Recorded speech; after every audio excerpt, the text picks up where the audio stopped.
శ్రీ అంజిరెడ్డి గారు. మన రాష్ట్రంలో అవుట్సోర్సింగ్ ఎంప్లాయీస్ 4,96,000 ఉన్నారు అధ్యక్ష.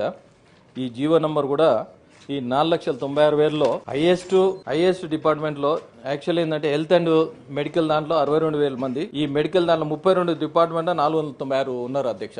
ఈ అవుట్ సోర్సింగ్ 700 అవుట్ సోర్సింగ్ ఏదైతే ఉందో అధ్యక్ష, దాంట్లో వీళ్ళు ఏం చేస్తున్నారంటే ప్రతి ఒక్కరికి బేసిక్ 15,000 ఇస్తారు అధ్యక్ష. బేసిక్ 15,000 ఇస్తే 22,000 రూపాయలు అమౌంట్ వస్తుంది అధ్యక్ష. ఈ 22,000 వీళ్ళకి చేతికి వచ్చేది కేవలం 13,000 అధ్యక్ష. ఈ 13,611 సుమారు ఒక్కోరు 9,000 రూపాయలు లాస్ అవుతారు. పక్క రాష్ట్రం ఏదైతే ఉందో అధ్యక్ష, ఈ పక్క రాష్ట్రం అవుట్ సోర్సింగ్ అనేది తీసేసి వాళ్ళందరికీ ఒక కార్పొరేషన్ పెట్టి కార్పొరేషన్ ద్వారా వాళ్ళందరికీ ఇస్తా ఉన్నారు అధ్యక్ష. దీంట్లో ఒక మొన్ననే సుల్తానియా గారు ఏం చేశారంటే ఎవరెవరు ఉన్నారో ఎవరెవరు లేరో దాంట్లో తీస్తే అధ్యక్ష సుమారు 15,000 మంది 15,000 నుంచి 20,000 మంది అనార్గనైజ్ చేస్తా ఉన్నారు. ఈ అవుట్ సోర్సింగ్ ఎవరైతే ఉన్నారో అంతా ఏంటంటే డూప్లికేషన్ తీసుకొని వచ్చి 600 కోట్లు, ఇది ఒకటి 600 కోట్లు. అదే విధంగా దీంట్లో అధ్యక్ష పిఎఫ్ సోము గోల్మాల్ కోట్ల నిధులు స్వాహా. అదేవిధంగా ఏంటంటే పని చేయకుండానే 5 ఏళ్లు జీతాలు, ప్రతి నెల 250 కోట్లు లూటి, హెచ్ఓడీలు కార్పొరేషన్లు యూనివర్సిటీలు అధికంగా నిధులు గోల్మాల్, కొనసాగుతున్న విజిలెన్స్ ఎంక్వైరీ.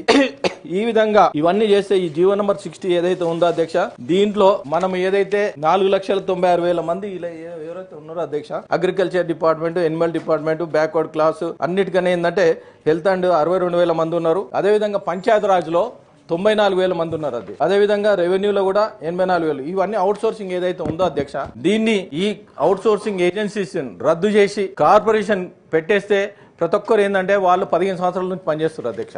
ఈ 15 సంవత్సరాల నుంచి పనిచేసిన మన దగ్గర పనిచేస్తున్న వాళ్ళకు వాళ్ళకి ఏజ్ అయిపోయింది, మినిమం టైం స్కేల్ ఒకటి ఇచ్చేసారు అనుకో, వాళ్ళకు జాబ్ గ్యారంటీ ఉంటుంది. ఈ జాబ్ గ్యారంటీ ఉన్నప్పుడు వాళ్ళకి బెనిఫిట్ అవుతుంది.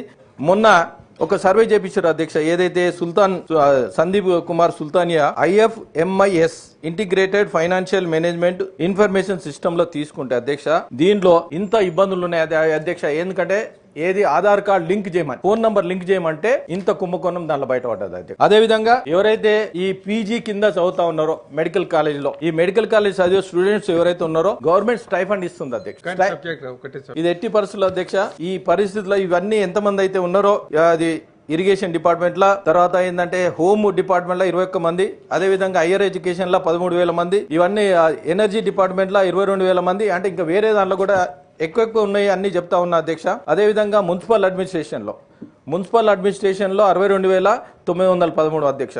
మైనార్టీ వెల్ఫేర్ లో 20,000 మంది అధ్యక్ష. రెవెన్యూలో 12,800 అధ్యక్ష. సెకండరీ ఎడ్యుకేషన్ లో 78,000 అధ్యక్ష. వీళ్ళందరికీ 700 ఏదైతే ఉన్నదో అధ్యక్ష, వీళ్ళు ఎవరైతే ఫ్రాడ్ చేశారో చాలా మంది ఏంటంటే ఈ పేపర్లు కూడా రావడం, IAS కూడా దీంట్లో ఉన్నారని పేపర్లు రాశారు అధ్యక్ష. అది మరి దీన్ని విజిలెన్స్ ఎంక్వైరీ చేసి ఎవరైతే ఉన్నారో బోకస్ 20,000 ఉద్యోగాలు ఉన్నాయి. ఈ 20,000 ఉద్యోగాల్లో ఒక సిట్ వేసి ఎవరైతే ఫ్రాడ్ చేశారో చిన్న ఉద్యోగాలు, అదే విధంగా అధ్యక్ష ఎవరైతే వీళ్ళందరూ ఈఎస్ఐ కడతా ఉన్నారు, ఈఎస్ఐ 200 కోట్లు ప్రతి నెల 200 కోట్లు కడుతున్నప్పుడు వాళ్ళందరికీ ఎక్కడ ఈఎస్ఐ హాస్పిటల్ దగ్గర లేవు అధ్యక్ష. రూరల్ ఏవైతే ఉన్నాయో ఈఎస్ఐ హాస్పిటల్ లేదు అధ్యక్ష. ఈఎస్ఐ హాస్పిటల్ కోసానికి ఏదైతే అమౌంట్ ఉందో ఈ 200 కోట్లకు ఇన్సూరెన్స్ దానికి ఏదో రెగ్యులర్ చేసి ఇన్సూరెన్స్ చేసారు అనుకో అధ్యక్ష, హెల్త్ ఇన్సూరెన్స్ చేస్తే ఆ పక్కకు హాస్పిటల్ ఏదైతే ఉందో మన గవర్నమెంట్ హాస్పిటల్లో దాంట్లో యూటిలైజ్ చేయడానికి ఆస్కారం ఉంటుంది. మీ ద్వారా కోరుతున్న అధ్యక్ష, ఎట్టి పరిస్థితుల్లో ఈ అవుట్ సోర్సింగ్ ఉద్యోగాలకు కార్పొరేషన్ చేయాలని మీ ద్వారా మంత్రి గారిని డిమాండ్ చేస్తున్నా అధ్యక్ష. గౌరవ మంత్రి గారు.